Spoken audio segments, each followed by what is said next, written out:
Ano na, ipaglaban mo, pinagbibintangan ka na, hindi ka pa kumiibo. Ano ka ba? Ano ba nangyari sa iyo? Ipaglaban mo ang iyong karapatan kung ano man ang iyong mga ginagawa. Huwag masyadong maging tahimik. Kasi kung tahimik ka lang, ibig sabihin, wala kang boses, wala kang pananalita, wala kang lakas ng loob. Pinagbibintangan ka na, hindi ka pa rin gumigibo. Kumibo ka naman, ipakita mo sa buong mundo na ikaw ay talagang matigas at malakas. Kung ganyan ka lang na hindi ka kumikibo, nangangahulugan na wala kang lakas at hindi pinaglalaban ang katotohanan kung ano man, kung totoo man o hindi, magsalita ka. Huwag kang tamimik sapagkat sa iyo ang lahat,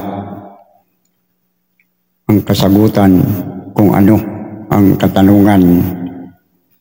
Kaya pag may tanong ay may kasagutan. Huwag kang mananahimik, magsalita ka para malaman ng buong mundo na mayroon kang boses at mayroon kang karapatan magsalita. Hindi yung marami nang nagdidiin sa iyo, hindi ka pa kumikibo. Ano ka ba? Ganyan ba talaga kahina ang iyong kalooban? Paglaban mo kung ano ka, kung ano man, kung hindi man totoo, o ano man ang nangyari, magsalita ka. Ay hindi pwede yung ganun na nanahimik lang.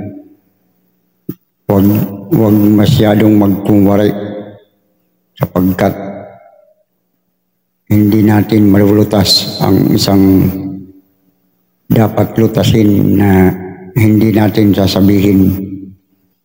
Marami na ang nagsasabi na ikaw ay walang paninindigan, walang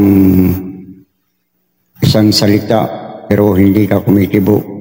Bakit hindi mong sabihin sa kanila na mayroon kang paninindigan at hindi ako ganun at hindi totoo ang mga kanilang hinala at hindi totoo ang kanilang binibintang.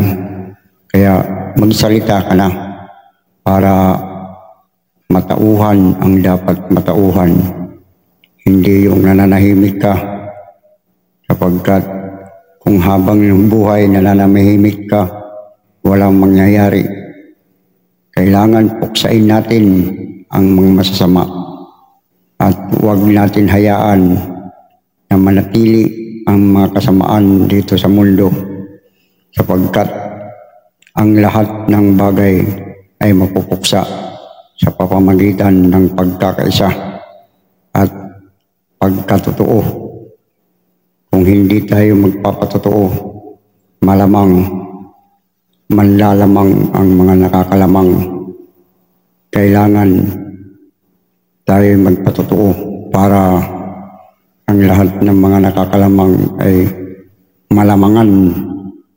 Kaya magsalita ka na kung ano man ang kanilang mga hinala. Sabihin mo sa kanila na hindi yun totoo ang inyong hinala. Haka-haka nyo lang yan para sila'y matauhan at hindi sila manatili na nagsasabing ikaw ay ganito at ganyan. Kaya panahon na upang ilabas mo ang dapat ilabas kung ano man ang iyong nasa loob. Kaya yun lang ang aking masasabi na habang nananahimik ka, walang maingay. Kailangan mag-ingay ka para hindi ka manahimik. Kung lagi kang mananahimik, malamang walang mag-iingay. Yun, no?